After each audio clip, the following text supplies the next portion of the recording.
Real common question that I get a lot, I know comes up a lot, is about motivation for training, what keeps people training, motivation for jiu-jitsu.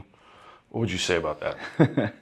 So yeah, it's something I've been asked to do a few times lately. Like companies get in touch and they bring me into their staff, and it's almost always the same thing. They say, just stand up there and motivate them for 20 minutes.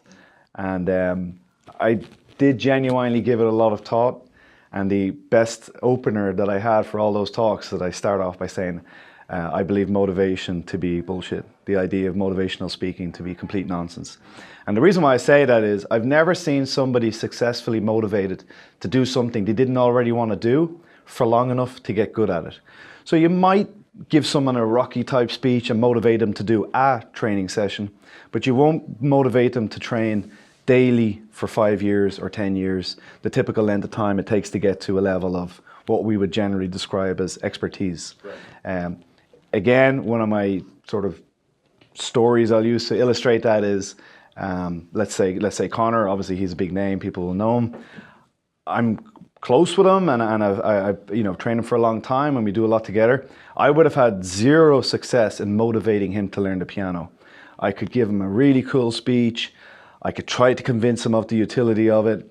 I might get him to do a lesson, but I wouldn't get him to train, 4 or 5 hours a day at the piano for 10 years and all of a sudden he's a great piano player. So I never motivated Conor to train MMA or jiu-jitsu. He trained, what I was good at doing, I think, was explaining the utility of it, showing him why it would be useful to train a certain thing, whether it's grappling or striking or whatever.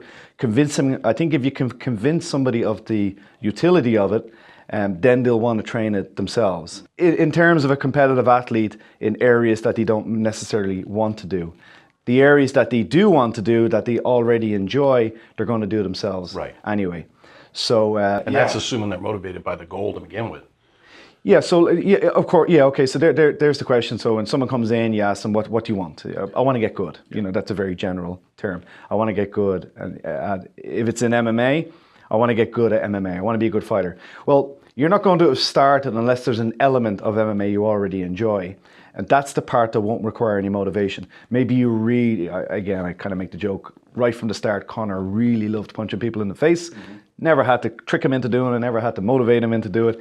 It was something he seemed to enjoy doing all of his own and was very talented at it, very good at it. And maybe on other areas of it at the beginning weren't as fun to him. Anybody that comes into an MMA gym, if they're extremely good at grappling, at the beginning, learning the striking element can be, it kind of sucks. You're doing something, you're already very good at one area and now you're learning a new area and you have to go back to being a beginner again and you're getting crushed by people, and vice versa. If someone comes in and they're a very skillful striker already, learning grappling from the start kind of sucks. So I guess you could say you've got to motivate them to train in the areas that they're weak in, but I don't think it works. I don't think, cool YouTube speeches or whatever will work for a long enough period of time to make them good.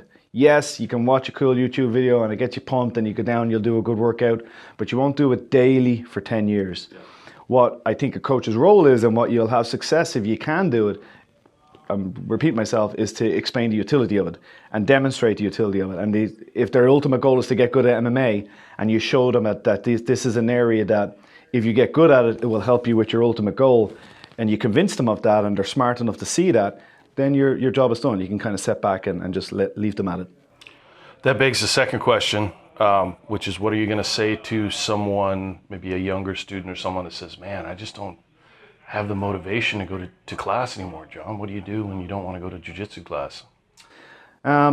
So, a few different ways in that. I do think one very good technique for that, if you initially did enjoy jiu-jitsu, and you train for a couple of years, but you hit that slump, which everybody hits, is force yourself not to do it for a month.